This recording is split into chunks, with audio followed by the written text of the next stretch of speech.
Parmi les 8 présumés criminels arrêtés par la police à Aru et acheminés à Bunia, 13 sont cités. Dans les meurtres de 13 civils sont passés aux aveux. Tobomaka. Au bateau, Tobomi 13 personnes. Kataramutu, oui, Kingamutu, machette. Bateau, Yotozo Bomabango, Nazo sur la vérité, Zanakati Nangai. Yamuto Yambo, Eza Envie. Les 5 autres, dont un Ougandais arrêté avec 2 armes, munitions et chargeurs, sont poursuivis pour tentative. Info 243, la référence de l'actualité. L'état de siège décrété par le commandant suprême de forces armées Félix Antoine Tshisekedi Tshilombo porte déjà ses fruits en province de l'Ituri. Un mois après sa mise en œuvre, les activités socio-économiques sur la RN4 reprennent petit à petit. Témoignage de cet usager qui salue les retours de la paix sur ces tronçons vitaux pour la ville de Bunia. Nafurahi sana gisi jeshi inafaa kazi paske bawa bangekuwa kwa njia kama hatuko napita tena. Alors tunashukuru kazi ya jeshi. Kisha jeshi kufaa kazi hatuyapata shida na tunafurahi iendelee. Les habitants qui ont fui leur village regagnent déjà leur milieu d'origine. Hapa toka tunarudia tuko na 2 semaines. Tunaona salama kameme, tunaona salama juu watu wanarudia, watu wengine walikuwa pembeni kwenye walikimbilia wanaanza kurudia hapa. Tunafurahi sana kufuatana na hali ya ambayo tunakuwa ndani sasa, wakati walituma governor mpya mwenye alifika kuleta salama masiku hizi ndani mwingine. Tumeona watu wametembea hata usiku, hakuna tena matatizo ambayo tunakutana naye, na hivi tunafurahi sana kwa ajili ya governor pamoja na president de la republique mwenye analeta askari wenyewe wanafika kuleta salama ndani ya eneo yetu. Nyakunde. Jadis, l'épicentre des attaques à répétition entre FARDC et FPIC commence à reprendre son cours normal. Sa prestigieuse formation médicale accueille à ce jour plus de malades. Nous sommes contents que vous puissiez venir chez nous voir.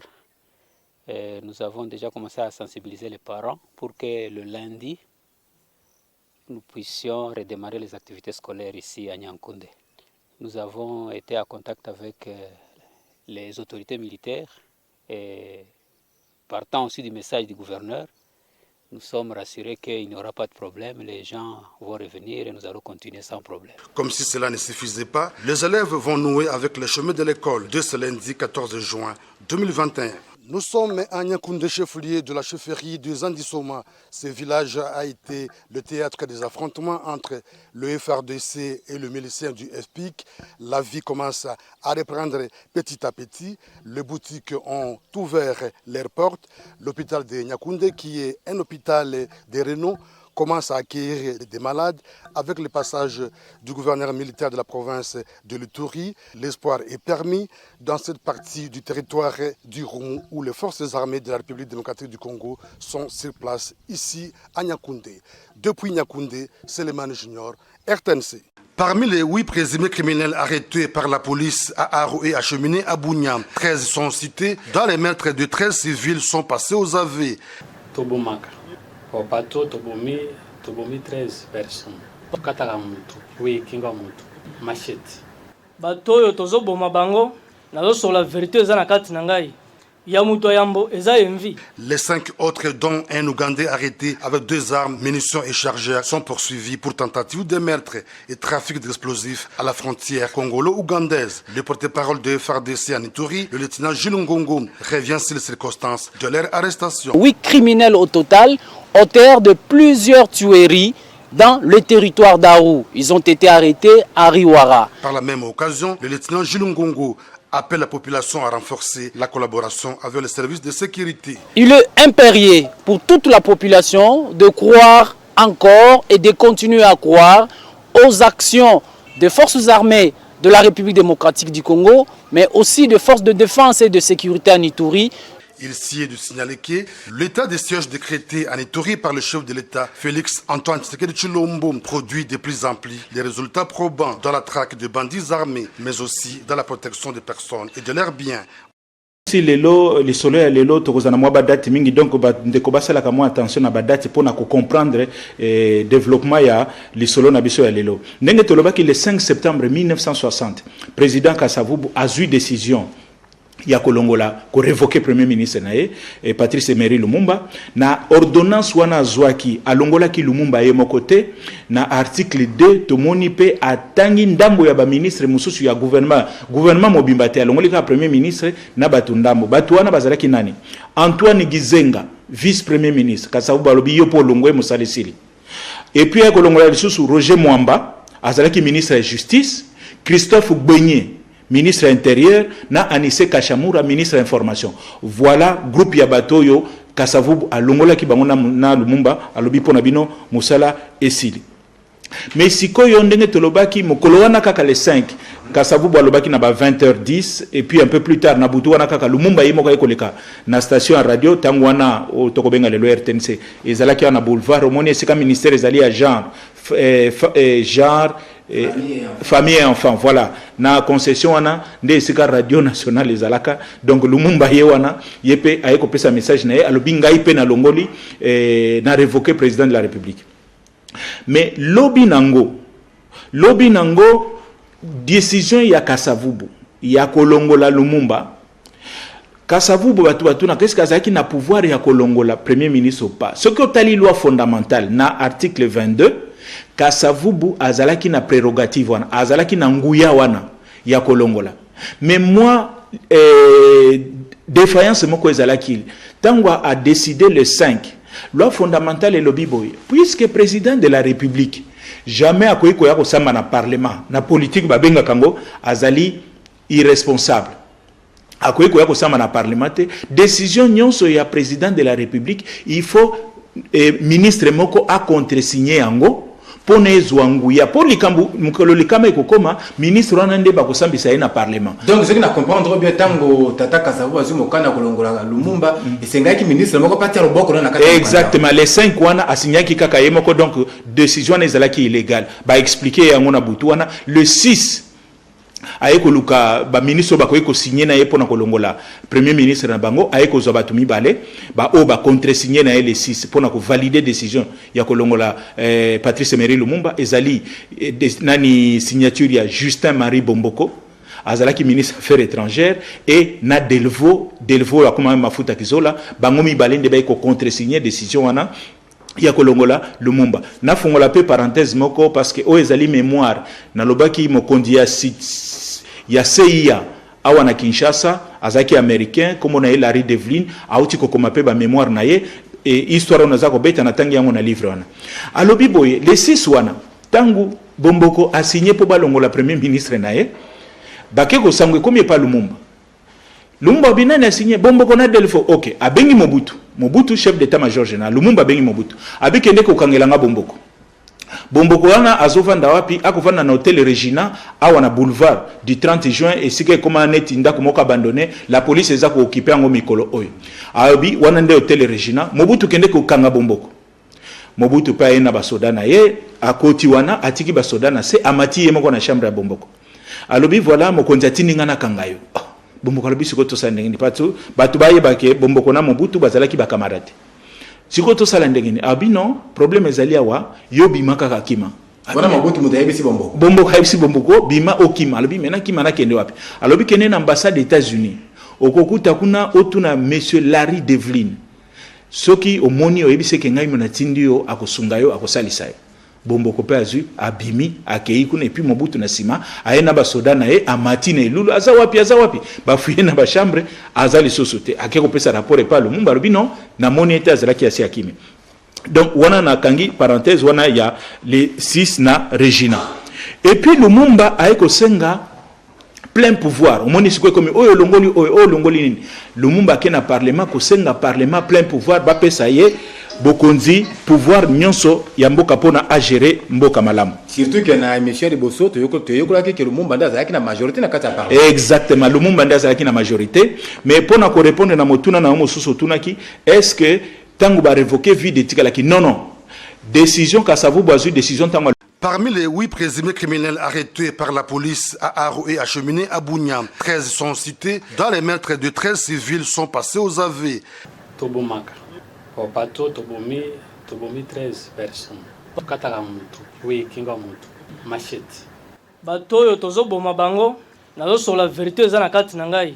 Yamutoyambo eza envie. Les 5 autres, dont un Ougandais arrêté avec 2 armes, munitions et chargeurs, sont poursuivis pour tentative de meurtre et trafic d'explosifs à la frontière congolo-ougandaise. Le porte-parole de FARDC en Ituri, le lieutenant Jules Ngongo, revient sur les circonstances de leur arrestation. 8 criminels au total, auteurs de plusieurs tueries dans le territoire d'Aru. Ils ont été arrêtés à Riwara. Par la même occasion, le lieutenant Jules Ngongo appelle la population à renforcer la collaboration avec les services de sécurité. Il est impérieux pour toute la population de croire encore et de continuer à croire aux actions des forces armées de la République démocratique du Congo, mais aussi des forces de défense et de sécurité en Ituri.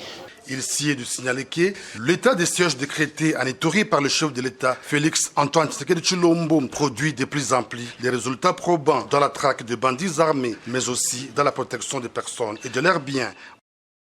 L'état de siège décrété par le commandant suprême des forces armées, Félix Antoine Tshisekedi Tshilombo, porte déjà ses fruits en province de l'Ituri. Un mois après sa mise en œuvre, les activités socio-économiques sur la RN4 reprennent petit à petit. Témoignage de cet usager qui salue les retours de la paix sur ces tronçons vitaux pour la ville de Bunia.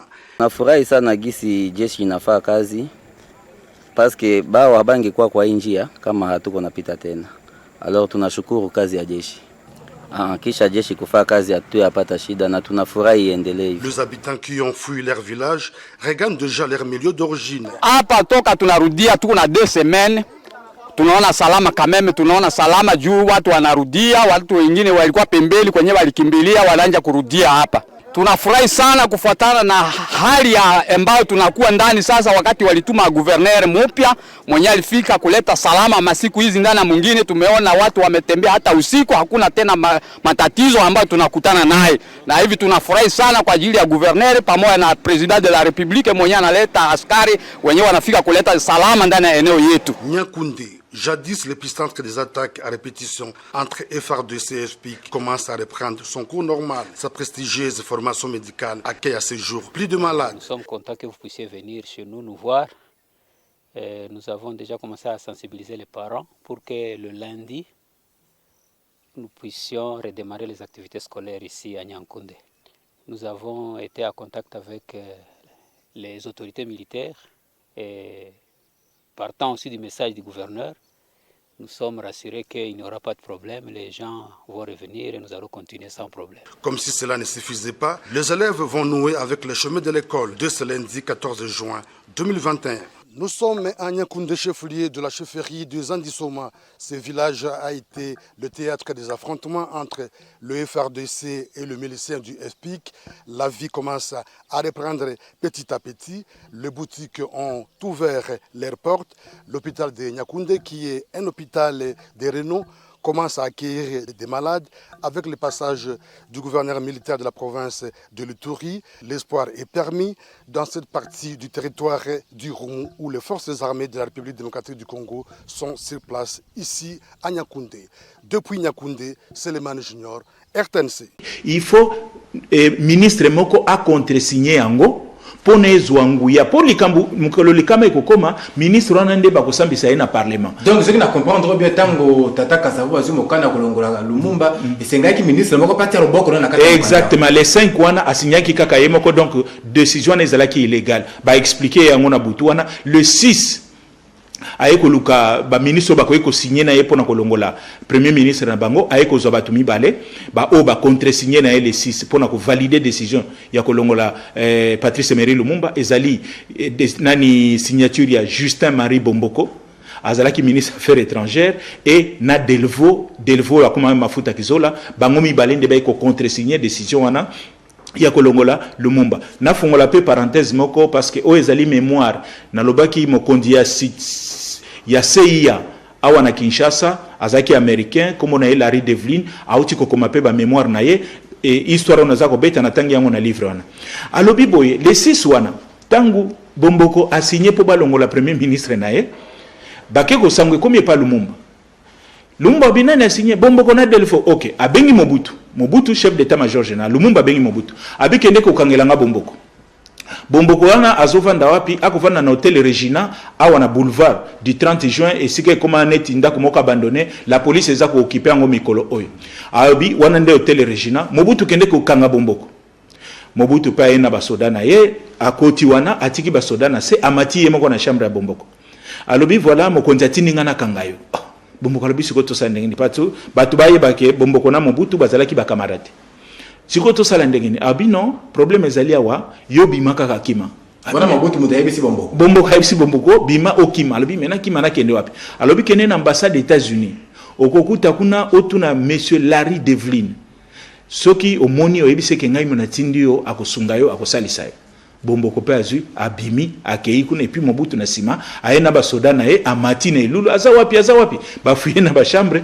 azali sosote akeko pesa rapport pa Lumumba lobi non na moni ete azalaki asi akimi donc wana na kangi parenthèse wana ya les 6 na Regina et puis Lumumba ayeko senga plein pouvoir omoni sikwe comme oyo longoli nini Lumumba ke na parlement ko senga parlement plein pouvoir ba pesa ye bokonzi pouvoir nyonso ya mboka pona a gérer mboka malamu surtout que na émission de Bosso to yokola ke Lumumba ndaza yaki na majorité na kati ya parlement exactement Lumumba ndaza yaki na majorité mais pona ko répondre na motuna na mosusu tunaki est-ce que tango ba révoquer vie de tikalaki non décision Kasavubu azui décision tango longoli Lumumba na bakizenga a économé Joseph Iléo azalaki président ya Sénat a économé premier ministre a commis premier ministre et puis parlement tant Lumumba qui au sein plein pouvoir parlement peut réagir ndenge nini décision ya liboso ya parlement ba annuler ba décision na mibale ya ba oba milongolaki abi Kasavubu décision ya kolongola Lumumba to annuler yango Lumumba décision ya kolongola mokonzi mboka to annuler yango pe et puis deuxième décision ba ekotia comité des sages le comment dit comité des sages ba bengi yango commission compromissoire ba député ba lobi photo sala moi délégation ba sage ba meka ko solola na Kasavubu na Lumumba pona to résoudre problème to ba yokana na banani bazalaki na kati ya commission ngo bazalaki batu misatu tozali na papa Okito oyo tango Iléo a commis premier ministre Okito azalaki vice président na Sénat yenda commis co-président na Sénat parce que Iléo a commis premier ministre Okito tozana Kasongo azalaki président ya Assemblée nationale et puis na Weregemere bangonde misatu basali commission na pona kokenesiko kokutana Kasavubu kokutana Lumumba pona komeka ko réconcilier bango initiative yana pezalaki soutenir na bato ebele balobi non il faut bulinga bayokana boyokisa biso sonité batumi bale ba africain mi bale o batika kombo lelo yo ba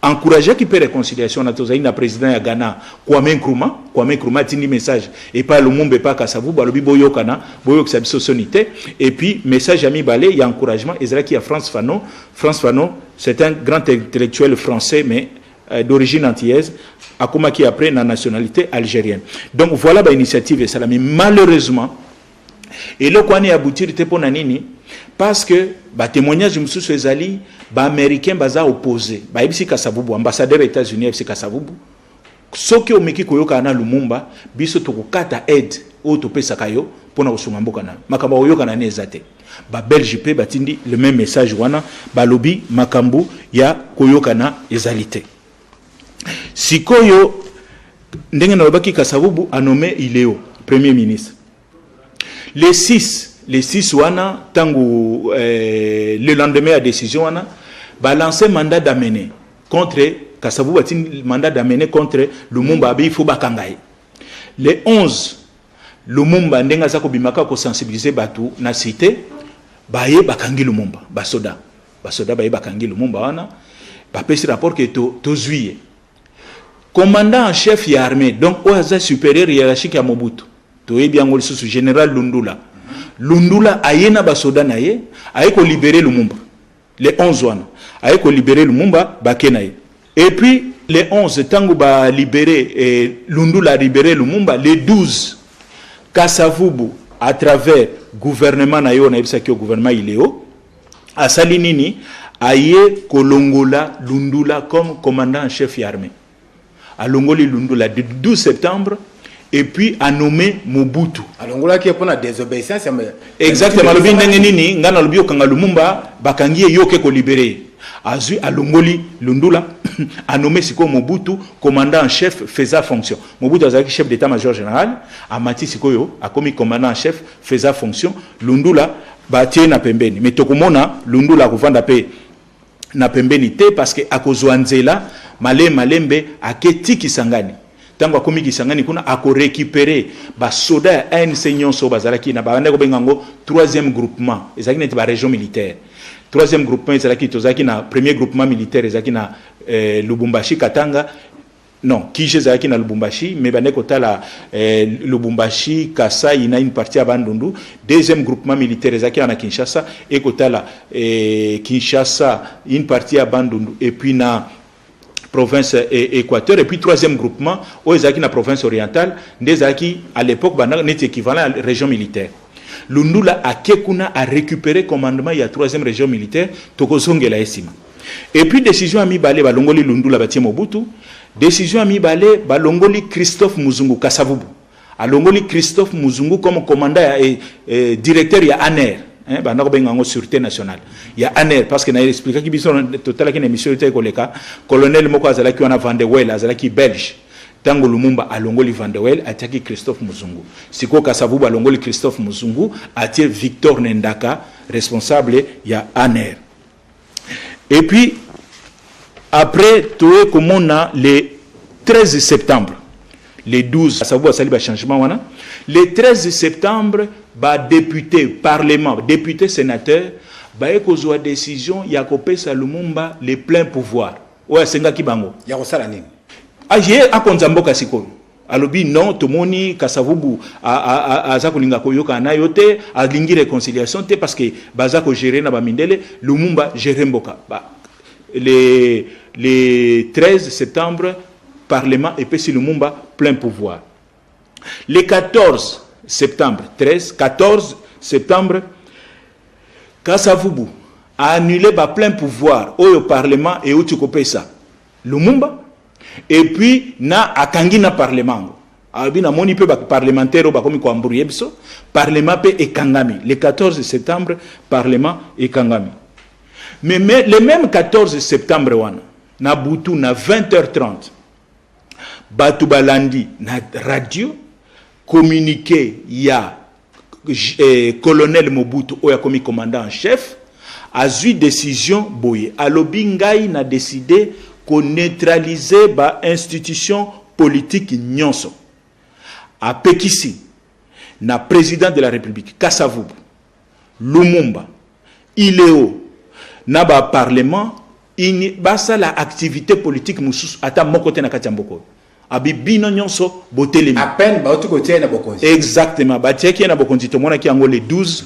le 14 2 jours après Mobutu a eu décision alobi na neutraliser na suspendre ba institution nyonso tango a suspendre ba institution nyonso ayeko sala nini sikoyo ayeko nommer gouvernement oyaye ba benyango bandako bengango collège des commissaires généraux ezali banani ezali bakeko zo ba jeune universitaire ba ekotia bango kuna et puis nani neti premier ministre président du collège en réalité premier ministre a économé Justin Marie Bomboko a commis premier ministre donc président du collège de ya Kimisaki tango voilà la camarade no Kimisaki il y a quelques jours wana a keko récupérer Bomboko a commis président du collège il y a ba commissaire donc premier ministre et puis sikoyo ba bilenge misusu to kwa komona bango après bakoya ko sala kombo apparition na bango ya liboso na politique et ko sala mawana to ko yiki kotanga quelques kombo na collège gouvernement na ya ba commissaire tozali na Bomboko président donc premier ministre tozali na Mario Cardozo to mona qui est déjà délégué à Lumumba na table ronde économique voilà deuxième vice-président Sénat Mario Cardozo ba nommé na gouvernement na collège de commissaires et commissaire général chargé de l'éducation nationale ministre de l'éducation to comme on a Marcel Liaou ba économie commissaire général chargé de la justice donc ministre de la justice et puis baeko nommé vice-ministre ya justice, donc commissaire général adjoint à Marcel Yaou, étudiant moko ya Lovanium kombo naye Etienne Tshisekedi oyo simako ya koma Etienne Tshisekedi wa Mulumba. Donc mbala liboso Tshisekedi a apparaître na gouvernement gouvernement à commissaire généraux na 1960 sous présidence ya Bomboko comme président du collège des fondateurs. Collège des fondateurs. Collège des commissaires généraux. Et puis, parmi les 8 présumés criminels arrêtés par la police à Aro et acheminés à Bougnam, 13 sont cités. Dans les meurtres de 13 civils sont passés aux AV. Tobomaka. Au bateau, Tobomi 13 personnes. Kataramutu. Oui, Kingamutu. Machette. Bateau, Yotozo Bomabango. Nazo sur la vérité, Zanakati Nangai. Yamuto Yambo, Eza Envi. Les 5 autres, dont un Ougandais arrêté avec 2 armes, munitions et chargeurs, sont poursuivis pour tentative de meurtre et trafic d'explosifs à la frontière congolo-ougandaise. Le porte-parole de FARDC à Ituri, le lieutenant Jules Ngongo, revient sur les circonstances de leur arrestation. 8 criminels au total, auteurs de plusieurs tueries dans le territoire d'Aru. Ils ont été arrêtés à Riwara. Par la même occasion, le lieutenant Jules Ngongo appelle la population à renforcer la collaboration avec les services de sécurité. Il est impérieux pour toute la population de croire encore et de continuer à croire aux actions des forces armées de la République démocratique du Congo, mais aussi des forces de défense et de sécurité en Ituri. Il s'y est de signaler que l'état de siège décrété en Ituri par le chef de l'État, Félix Antoine Tshisekedi Tshilombo, produit de plus en plus des résultats probants dans la traque de bandits armés, mais aussi dans la protection des personnes et de leurs biens. L'état de siège décrété par le commandant suprême des forces armées, Félix Antoine Tshisekedi Tshilombo, porte déjà ses fruits en province de l'Ituri. Un mois après sa mise en œuvre, les activités socio-économiques sur la RN4 reprennent petit à petit. Témoignage de cet usager qui salue les retours de la paix sur ces tronçons vitaux pour la ville de Bunia. Nafurahi sana gisi jeshi inafaa kazi parce que bao habangi kwa njia kama hatuko napita tena. Alors tunashukuru kazi ya jeshi. Kisha jeshi kufanya kazi hatuyapata shida na tunafurahi iendelee hivi. Les habitants qui ont fui leur village regardent déjà leur milieu d'origine. Hapa toka tunarudia tuko na 2 semaines. Tunaona salama kameme, tunaona salama juu watu wanarudia, watu wengine walikuwa pembeni kwenye walikimbilia wanaanza kurudia hapa. Tunafurahi sana kufuatana na hali ya ambayo tunakuwa ndani sasa, wakati walituma gouverneur mpya mwenye alifika kuleta salama masiku hizi ndani na mwingine tumeona watu wametembea hata usiku, hakuna tena matatizo ambayo tunakutana naye. Na hivi tunafurahi sana kwa ajili ya gouverneur pamoja na president de la republique mwenye analeta askari wenyewe wanafika kuleta salama ndani ya eneo yetu. Nyakunde. Jadis, l'épicentre des attaques à répétition entre FARDC et FPIC commence à reprendre son cours normal. Sa prestigieuse formation médicale accueille à ce jour plus de malades. Nous sommes contents que vous puissiez venir chez nous voir. Nous avons déjà commencé à sensibiliser les parents pour que le lundi, nous puissions redémarrer les activités scolaires ici à Nyankunde. Nous avons été en contact avec les autorités militaires et partant aussi du message du gouverneur, nous sommes rassurés qu'il n'y aura pas de problème, les gens vont revenir et nous allons continuer sans problème. Comme si cela ne suffisait pas, les élèves vont nouer avec le chemin de l'école de ce lundi 14 juin 2021. Nous sommes à Nyakunde, chef-lieu de la chefferie de Zandisoma. Ce village a été le théâtre des affrontements entre le FARDC et le milicien du FPIC. La vie commence à reprendre petit à petit. Les boutiques ont ouvert leurs portes. L'hôpital de Nyakunde, qui est un hôpital de renom, commence à accueillir des malades. Avec le passage du gouverneur militaire de la province de l'Ituri, l'espoir est permis dans cette partie du territoire du Roumu où les forces armées de la République démocratique du Congo sont sur place ici à Nyakunde. Depuis Nyakunde, Selemane Junior, RTNC. Mboko a commis premier ministre, donc président du collège de Oh, il y a Kimisaki qui voilà, la camarade a Kimisaki il y a quelques jours, a récupéré Bomboko a commis président du collège, il y a commissaire, donc premier ministre, et puis Sikoyo, bilenge misusu tokoya komona bango après bakoya ko sala kombo apparition na bango ya liboso na politique et ko sala mawana tokoyiki kotanga quelques kombo na collège gouvernement na ba ya ba commissaire tozali na Bomboko président donc premier ministre tozali na Mario Cardozo tout monde qui est déjà délégué à Lumumba na table ronde économique voilà deuxième vice-président Sénat Mario Cardozo ba nommé na gouvernement na collège de commissaires et commissaire général chargé de l'éducation nationale ministre de l'éducation te comme on a Marcel Liaou ba économie commissaire général chargé de la justice donc ministre de la justice et puis ba nommé vice-ministre de la justice donc commissaire général adjoint à Marcel Yaou étudiant moko ya Lovanium kombo naye Etienne Tshisekedi oyo simako ya koma Etienne Tshisekedi wa Mulumba donc mbala liboso Tshisekedi a apparaître na gouvernement à commissaire généraux na 1960 sous présidence ya Bomboko comme président du collège des fondateurs. Collège des fondateurs. Collège des commissaires généraux. Et puis, qu'est-ce qui va se passer? Il va se passer que wana Mobutu asali biloko ne wana les 14 a nommé Bomboko naba commissaires généraux. Le 15 septembre Lumumba ye makambwana azako talangote Lumumba asali descente moko na Kankokolo.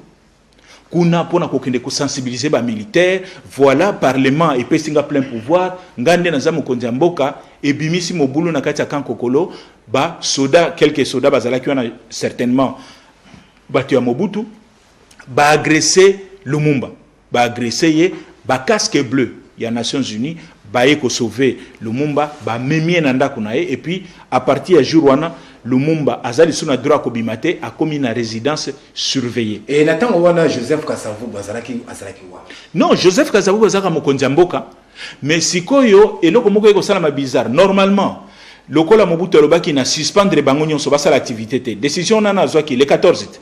Mutu moko sala lisusu activité moko te le 15 Lumumba ke sala activité. Wa kenekina onaka.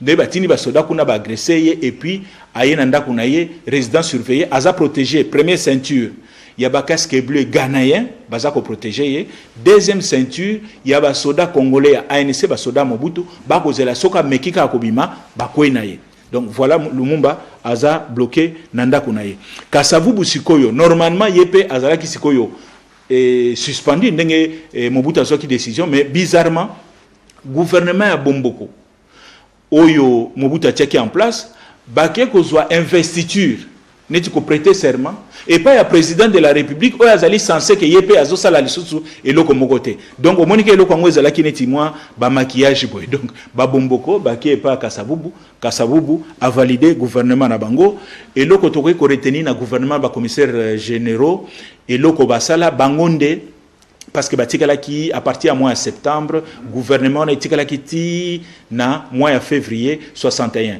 geste muneno itikala na kati ya histoire ya mboka na biso ya gouvernement na ezali bangonde ba créer ki banque centrale du Congo au banque centrale to anango décision c'est ce gouvernement là qui avait créé la banque centrale donc gouvernement Bomboko sikoyo Lumumba tanga vandi na kati ya résidence surveillée moya bimezate moya sa l'activité yate ayeko zwa décision asengi na ba au cadre nyonso ba lumumbiste donc bato ya MNC Lumumba bato ya PSA bato ya CREA ba parti lumumbiste wana alobi o nyonso azali na possibilité ya kokende Kisangani Stanleyville bokende Kisangani parce que tomoni wa bato yo bazola lisabiso bakende Kisangani pona nini parce que mutu azo contrôler makambo kuna côté sécurité ezali général Lundula o tomonaki ke asi ake déjà kuna.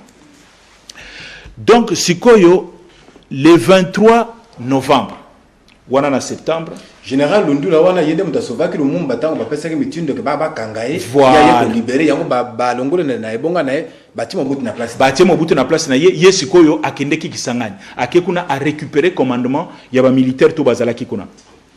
Le 23 novembre 1960, Kasavubu azali reconnu na Nations Unies comme le seul pouvoir légal na Congo. Wana lobbying na esala ki et tout décision bimi ya Nations Unies balobi mokonzi mboka parce que comme ki nani aza mokonzi Kasavubu to Lumumba polémique comme ki on mona ki bien parlement na biso décidé que c'est Lumumba mais na conseil de sécurité na Nations Unies bazu décision balobi non mokonzi mboka wana ezali Joseph Kasavubu. délégué représentant à Lumumba, gouvernement Lumumba azalaki kuna Thomas Kanza azalaki obligé à Longwa atika ba bureau na ye parce que baza ko reconnaître le sous-gouvernement na bangote. Mais tokomona Thomas Kanza akotika la kuna ko sala pe makamba. Le 27 novembre, le 23 novembre 1960, Kasavubu va reconnaître Ekuna. Le 27 novembre, Kasavubu a zongi na Kinshasa awa, auti ko gagner.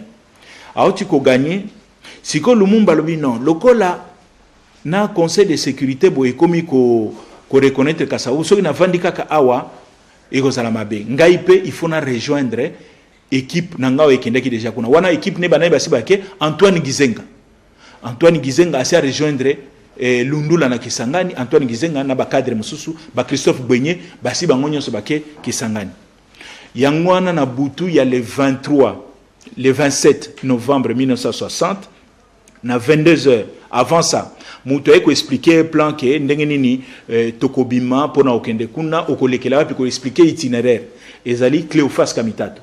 Cadre ya PSA ya Gizenga ayeko expliquer Lumumba ba yebisanga kutu ata mutuka oyo Lumumba kimaki nango ezalaka mutuka ya Kamitatu mtapesa kia.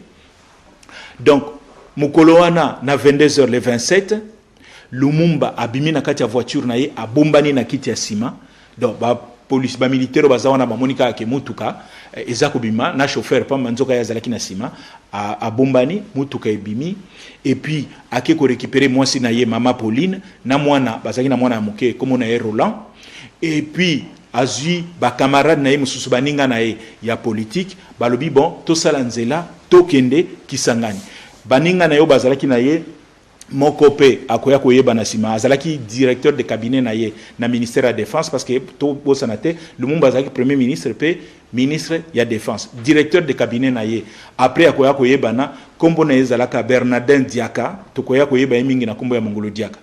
Donc Mongolo Diaka na kasna Lumumba na Pierre Molele ba matina kati ya mutuka babandi kokende nzela ya Bandundu. Makelele tamboli pona kokosa ba service ya sécurité ke toyoki Lumumba kimi akati Brazzaville nzoka bango bazokende nzela ya Bandundu bakei donc wana bazokende sikoyo na lobi le 27 na butu wana le 28 na ba après-midi bakomi na Kenge et puis bakoti Masimanimba le 29 novembre bakomi na Bulungu et puis na Bulungu wana population reconnaître Lumumba et le connaître Lumumba et sali lo yenge na kati ya Bulungu Lumumba zaki obligé à salama meeting à solana population mundele moko azalaki wana banda salama plantation wana a reconnaître Lumumba nde mundele wana kwa kotinda message phone na Kinshasa alobi mutu bozoluka kuna akina Brazzaville azali wana moni na Bulungu azokende nzela ya Kisangani nde ba soda sikoyo babandi kolanda Lumumba na nzela ya Bandundu. Le 30 novembre akomi na Mangai Mapangu et puis Lebo. Le 1er décembre, bakomi na Mweka wana pe asali meeting na population. Après-midi, a longwe rapidement na Mweka parce que baebisi ke basoda Ilebo Port Franki, bazoya po bakangayo. Wana le 1er décembre. Bakeiti, bakomi na Mboka Moko, babengi yango Lodi.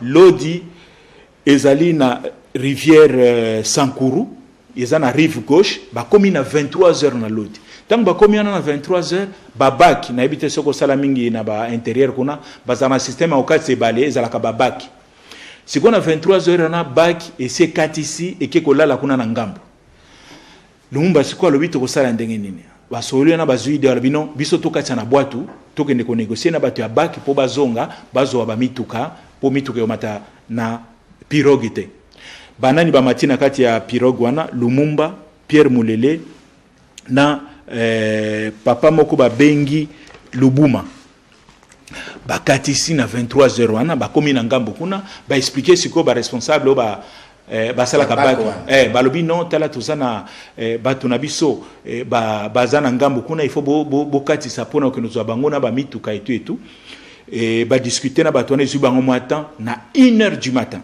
na 1h du matin basoda donc 1h du matin to komi sikoyo le 2 décembre 1h du matin basoda ou bautaki Port Franki ya ANC basoda Mobutu bakomi wana bakangi bango nyonso bakangi bango nyonso siko polémique ezalaka est-ce que bakangaki bango na rive gauche ou bien balandaki bango na rive droite est-ce que Lumumba azongelaka mwasi na ye na mwana c'est ça parce que rumeur etambo que non Lumumba kufa liwa buzoba ça pona mwana mwasi te non c'est pas ça. C'est pas ça nakanisi bayeba kiteke basoda basia komi na ngambo bango bazongi na bac o eza interprétation nanga bazongi na bac pona kozwa bango baye kokuta basoda na 1h du matin basoda déjà bazaki on a basi bakangi batunyonso la preuve année que mutu oyo atikalaki kuna na ngambo azonga ki lisute na bac parce que ce n'était pas la peine azonga eza Pierre Moulele atikala ngambo bakanga ki était ya continuer na Kisangani et puis Lumumba bakangi wana baye kozonga na ye na bakomine na Mweka tango bakomine na Mweka wana na mutu moko tosi tomoni déjà spécialiste ya ba opération spéciale kombo na ye mutu ANR inspecteur ya ANR un ancien militaire Gilbert Pongo tomona kike papa na Pongolo Gilbert Pongo auti Kinshasa aye na Mweka wana kozwa Lumumba na batu na ye akangi bango wana zero kola domaine na tango wana ezaki domaine parce que enda sosa na ANR donc et puis ezaki mutu a confiance ya Mobutu na nenda donc ba ebise que non basi bakangi kuna boye Gilbert kende ko récupérer bango asala ki pe ba contre espionnage atanga ki ngona na Belgique Gilbert Pongo aye et azui Lumumba na batu na ye azongi na bango na Kinshasa bakomi na Kinshasa na ba transférer bango na Tisville na Mbanzangungu esika wapi kawana mutu azali ko mukonzi ya kawana ezali oya komaki général Bobozo mutu azali wana donc bakangi Lumumba na batu na ye na Tisville mais na Tisville wana ayeko kuta na ba lumumbiste mususu déjà bazalaki wana akuta wana okito ona ebisaki yo président akoma président ya Sénat na Maurice Mpolo yeba kangaki azaki na nzela bandundu webi kaka ndenge na baki Lumumba lobaki batu nyonso bako kende Kisangani bakende yepa ndako lukanzela ndenge na kende Kisangani bakangaka na Mushi et puis la partie ya Mushi bakende na Tisville wana prison donc Lumumba a retrouvé Mpolo na okito wana na Tisville sikoyo okolimbisima moke honorable na kanisi bandeko bazali kolanda biso penza baso seulement moke eloko bandaki ko reprocher na Lumumba ezalaki penza nini non Lumumba en réalité bande ko reprocher par exemple napesa ba américain bazalaki convaincu que Lumumba est communiste même ici après ba qui ko découvrir que Lumumba n'était pas communiste parce que azalaki pe na ba contact na Moscou azo menacé pe soki bo salisi biso te nako nako komana Moscou ba sunga biso ba ede biso Khrushchev ko ede biso donc ba américain bazako banga que azali communiste akoya komema ba russe ba communiste ba koma Congo comme pays communiste voilà réponse ya ba américain ba belge en réalité tant ba pesi biso indépendance idée na bango ezalaki nini to pesi indépendance biso to longwe to kotia na pouvoir bato yo biso to lingi to geraka bango à partir donc en réalité to continuer ko konzamboka mais à travers ba congolais système wana ba bengi yango néocolonialisme ezali ba mindele bango mo bazala bazo konza néocolonialisme ba mindele ba kei batiki batu na bango ba konza kabiso voilà comment Lumumba est devenu bango ba considérer qu'azali têtu azako yoka makambo biso zako ebisa été voilà malentendu avec les Belges nandeng balobi mankaka rwana bango respect mukolo ya le 30 juin église catholique na yako peso na pesaka raison mukolo wana entre autres église catholique oyebika ndako linga ba communiste te parce que bandeko ba communiste baza ba athée ba ndimaka nzambe te nzambe azali te pona ba communiste ya mibale et gouvernement Lumumba ebimisa ki idée ya ko nationaliser l'ovanium to mona ki yango ezalaki église ya église ezalaki université ya ba catholique Pierre Moulele ayebisi Lumumba il faut to nationaliser yango comme ya l'état ba catholique pe ba sepela na eloko wana te et puis ba adversaire musuto ebi ba Tshombe voulait faire sa sécession Lumumba était contre et Kalonji sali sécession na Lumumba était contre donc wana ba facteur en nyonso esali que Lumumba a commis élément gênant parce que Lumumba c'est à mon avis wana point de vue nanga c'est le plus grand nationaliste oyo le plus grand national pas seulement nationaliste le plus grand politicien que les Congolais aient eu peut-être komona na ko bakisa biloko mususu na sima alors ndeko Gilbert Pongo ayena Lumumba awa na bande ko mususu na Kisasa et puis na Mbanzangungu suite à l'événement ezalaki sikoni suite à l'événement sikoni tango siko bavani na Tisville wana toko sala nini sikoyo ka savu balobino il faut to solo la toza bandeko Il faut tout ça la réconciliation. Les soleils, il faut tout sur le l'entre. Est-ce que la réconciliation, il y a des gens qui belge, américain.